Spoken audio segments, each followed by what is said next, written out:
Nietzsche famously said of his own books, I write in a single sentence what it takes other men a book to write, that it wasn't egotistical because it happened to be true.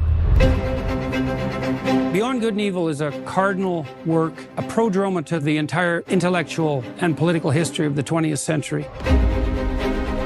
Brilliant, romantic, insightful, deep, psyche-shattering, dancing bit of literary genius. He's had a remarkable impact on thought over the last 140 years.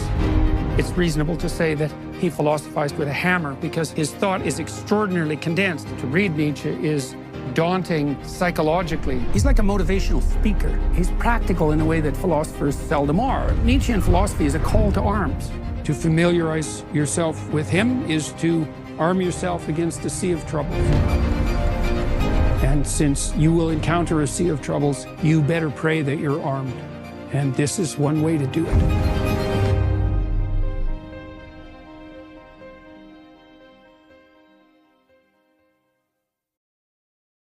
So many people around the world are struggling with being overweight. The obesity epidemic is a consequence of a food supply that's become essentially diluted of protein. By the year 2030, 1 in 2 people are going to be not just overweight, but obese.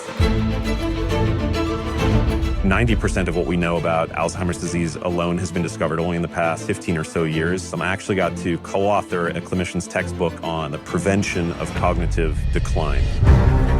We are going to talk about practical ways to harness the power of nutrition to optimize metabolic health. When do you think digestion starts? The smelling of the food, the anticipation stimulates the flow of digestive juices. Brain health, for every 10% increase in ultra-processed food consumption, there's about a 25% increased risk for dementia. The gut microbiome, by frequently nuking the bacteria that live in your mouth, you're not yielding the full benefit from that cell.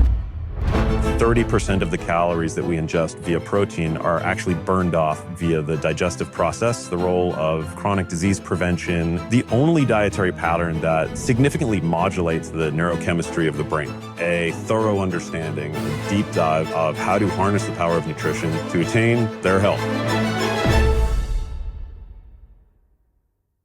We're living through a very exciting cultural transformation. What social media is doing is breaking up hierarchies of expertise and networking it. Well, there's actually a guy named Trapper Jack out in Montana. I think he lives in a cave, but he's sure smart on that Twitter, and I follow him. What? Clinical psychology, clinical disorders and treatment. Narcissism, schizophrenia, avoidant personality disorder, motivational systems, how our personality and self are structured. Self-actualization is just, I gave it 110%, I'm calling it good, I'm hitting the locker room.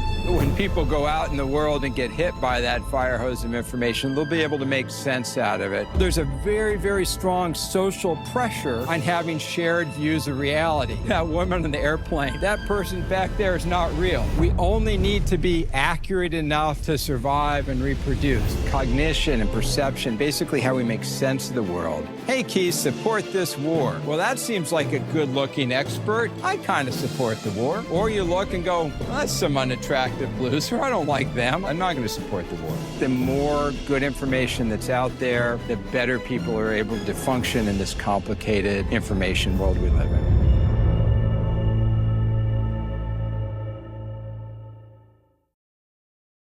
Dr. Roberts, would you say there's a personal cost that comes with being a great leader?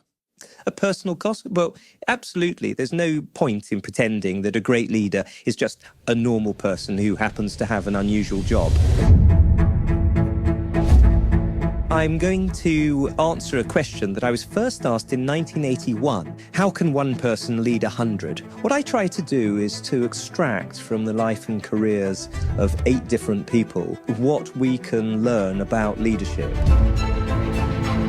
You are counted by many as one of the greatest historians alive today. Why is it that you do what you do? I do what I do because it's the greatest job in the world. The most important lessons of the lives of these 8 great leaders can be incorporated into the everyday lives of anybody who aspires to be a leader. I do believe in the great men and women of history. I think that history is only the agglomeration of billions of people taking decisions every day. Greatness comes from following your convictions. You can change yourself, you can change society, you can change history.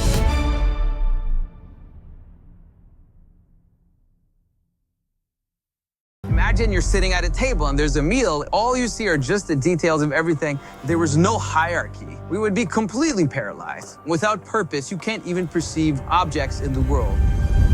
We live in a world that is very nihilistic. People really have a sense that the world is meaningless. You'll find nihilists that will always break things down to their parts. It's just electric currents going through some matter. That's what thoughts are, right? How it looks like there are these systems of power and control that are taking over the world. It kind of seems like Thanksgiving flipped into Black Friday. Christmas is becoming just consumerism. What is it that we're worshiping? Religious stories will always have guys going up mountains, like Moses goes up a mountain. It has a pattern, the phenomenological experience of heaven. The first reaction we should have to a good is to celebrate it. Can't just think about it. Here's Jesus smuggler. But the best way to bring it all together is through worship. The way that things come together is not arbitrary at all, but actually follows a pattern. Here's the pattern of the hero's journey. It can reveal you something nonetheless, even if it doesn't totally stick to material causality. I'm hoping that this will give you a hint, give you a little track that you can follow to help you find your way amongst all this chaos. Greg, I think we agree that there's a certain kind of madness to being a writer. We are going to be discussing the art of story with none other than Greg Hurwitz. I'm a novelist, thriller writer. I write crime fiction. I also write screenplays and comics. I love story in all of its forms. He's going to tell us how to create killer stories. What makes stories run? How do we engage with characters? How do we deal with dialogue? My first novel, I rewrote 16 times. I took it apart like an engine block. The only way that you can learn to write a novel is doing it and screwing it up.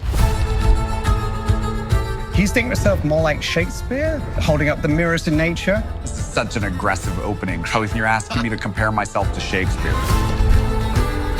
But what is it that keeps us reading? What is it in the story that hooks us? From Gilgamesh to Jesus Christ to the Terminator, these stories have an arc, they have a shape to it. They're part of how we think. The process of illuminating a story is a process of illuminating ourselves. In the ideal state, there are no elections, no private property. The elite at the top. The workers are right at the bottom. Plato is both a communist and a fascist. We're going to be looking at this titanic figure in 6 lectures. We're going to be looking at Plato's world. Metaphysics is physics. There's no matter to physics. Plato on politics. Only through conflict and division can the tyrant's grip on power be secure. Plato's dialogues. Once you know all of the sides, you understand your own. Some of the emanating ideas. Plato insists that women have just as much capacity and caliber and competence to be philosopher rulers as men. Plato's legacy and influence. Nietzsche claimed Christianity is Platonism for the masses. Platonism in the modern world. If meaning is to be meaningful, it must be something that is in principle unique, shared, and true for all reality. I'm going to encourage you in these lectures to have dinner parties with the dead.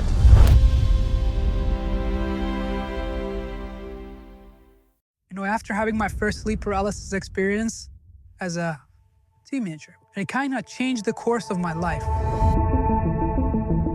And so I had this experience, and this took me on a journey to understand the human brain. I wanted to learn, you know, why do I exist? I have to learn about the brain because that is the place where existence comes about. My course, it's about a lot of things. The basics of the brain, the nervous system, how the brain communicates with the rest of the body, but also understanding how information between neurons gives life to consciousness. I found this stuff so boring, to be honest. It's just a lot of fancy Latin names for different structures. But once you actually learn what these things do, you're just like, my God, you have this communication between these cells, and here's the magic of reality. All our dreams, poetry, pity, infinity, Shakespeare, all comes about through these neurons. That's crazy. So I'm trying to understand the higher philosophical plane through understanding the brain, the interface between neurons and flesh and blood, and then higher abstract ideas and concepts. Is neuroscience fun? What do you think, Alicia? Huh? All these things we can explain. That's why I got into this stuff, man.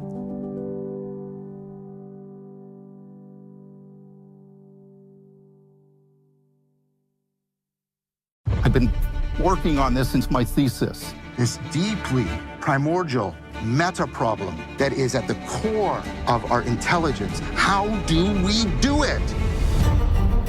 What's the relationship between artificial general intelligence and artificial rationality, the kind of intelligence that will perhaps even supersede human intelligence?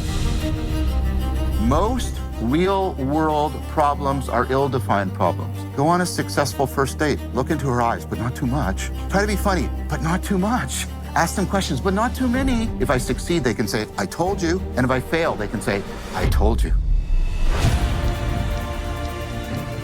If human beings are irrational, where do we get our standards of rationality from? If we're the source, why do we make all these mistakes? How do I become a wiser, more rational, more spiritually deep person? The West is struggling with issues around what it is to lead a meaningful life. Meaning is not morality. You can lead a moral life and it not be particularly meaningful. It is the sense of being connected to something larger than oneself. Trying to understand these things is a way of trying to deeply empower people so they can address the meaning crisis.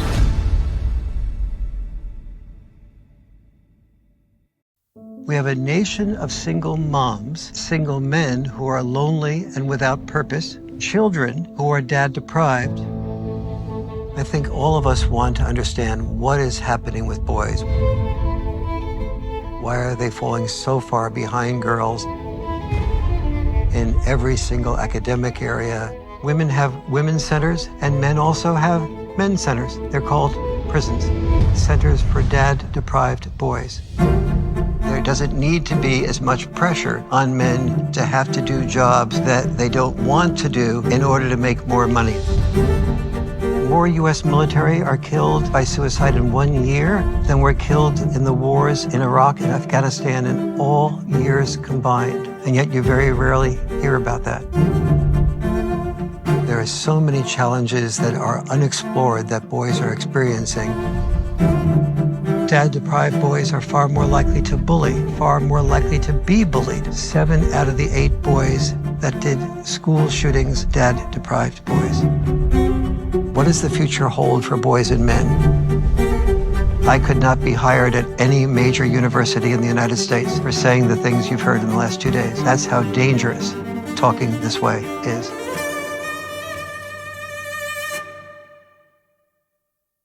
A question that has long interested philosophers, psychologists: what motivates people? There are these phrases, follow the money, money is the root of all evil, money makes the world go round. But in this course, I'll be suggesting there's another overlooked incentive, and that is social status. Status is interesting because it lives in the minds of other people. You don't get to decide how much status you have. I grew up in foster homes. I never even expected to go to college. My unusual life trajectory has naturally led me to become curious about what is status. Humans naturally pursue status with ferocity. Status undergirds so many of our decisions in life, often unknowingly. It's a resource as real as oxygen or water. We're chronically conflicted. We want to fit in and we want to stand out. We want status, but we also want to be accepted. We're constantly walking that sort of tightrope.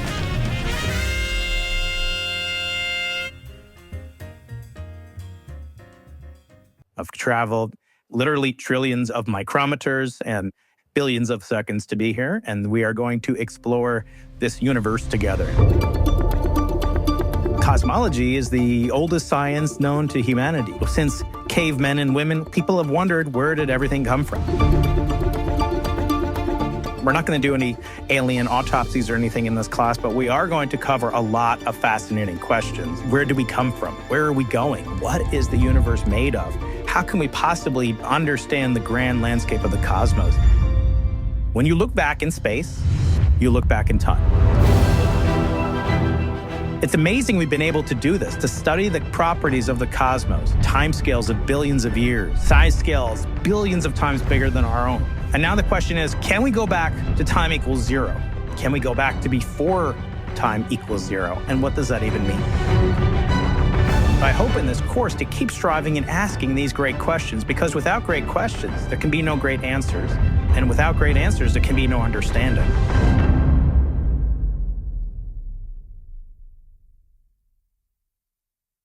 Many conservatives in America are conservative about the Constitution. So this very liberal document is the basis of conservatism. What is an ideology? Should these people be allowed to speak? Can the Muslim world become liberal? Are identities socially constructed? Are you more attached to being Canadian or more attached to being Quebecois? We'll look at the differences between and within these ideologies. If you're a feminist, you've also got to be an anti-racist. You have to be an ally on all these dimensions of oppression. Critical race theory, feminism, fascism. Your country's been humiliated. How do you get your pride back? Examine these terms in a more systematic way. If political elites tell us that we are a different gender or are a different race, does equality mean equal treatment under the law, or does it mean that we must have equal outcomes, and if we don't get them, we have to engineer them through affirmative action? The Civil Rights Act passes in 1964. There was more support from Republicans than from Democrats. The Democrats were also the party of the white South.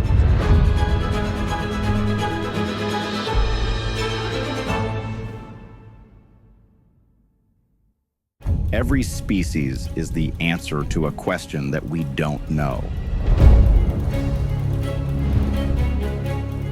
From leafcutter ants to otters. It can pick up local knowledge in a way that would be impossible if there was no generational overlap and cultural transmission. Microevolution and macroevolution, they emerge from the same basic framework, but they've all been modified to do something pretty different. Pacific giant salamanders to humans. Our gait restricts movement. Our children are dependent for a very long time. In all of these things, there are trade-offs. How to infer meaning from what you see in the world. We are haunted by competition. How do I win against the guy who wants the same things I do? It is female preference that is causing the elaboration of this structure. Biology is the source of all of the complexity in the known universe. The purpose is to advance the genes into the future. A chicken is an egg's way of making another egg. Go out into the natural world. Come to understand more about it and about yourself.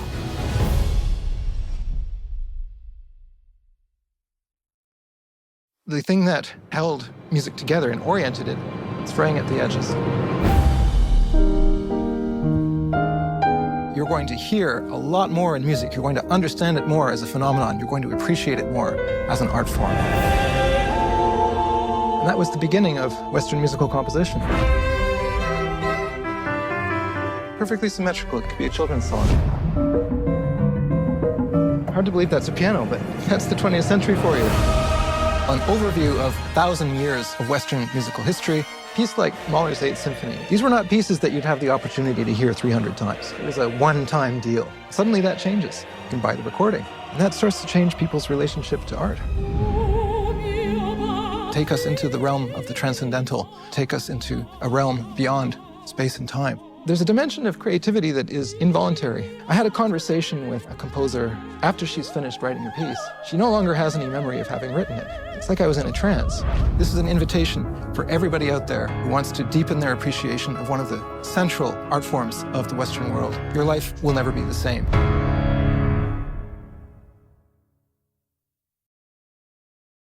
We have a problem. The great philosophers of the early 20th century are telling us we have no knowledge, no truths, no certainty. What is the value of philosophy? We're all philosophical individuals. Human beings have a big brain. We can explain all of the complexity without an appeal to such a being. Darwin changes everything. The most influential philosophers of the 20th century: Bertrand Russell, Karl Popper, Martin Heidegger, the best from pre-modern, modern, and postmodern ideas. Ayn Rand, Jean-Paul Sartre, Philippa Foot, trying to give a more panoramic view of what's been going on in the world of philosophy in the 20th century. War and its place in human history, playing off different philosophies, different answers to the questions against each other. A simulated rape in the pornography, that's just words. And then formulating your own best judgment of where the best answers lie. History really is philosophy teaching by example. Ideas matter.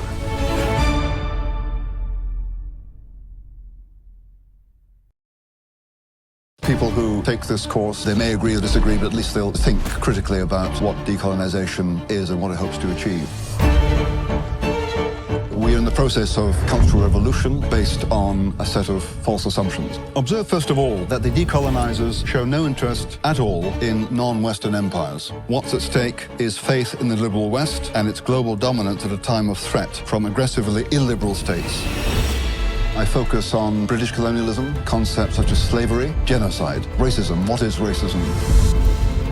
The British spent almost as much attempting to suppress the trade as they received in profits over the same length of time. It is possible for groups to have different cultures and different strengths and weaknesses. And it's not racist to admit that.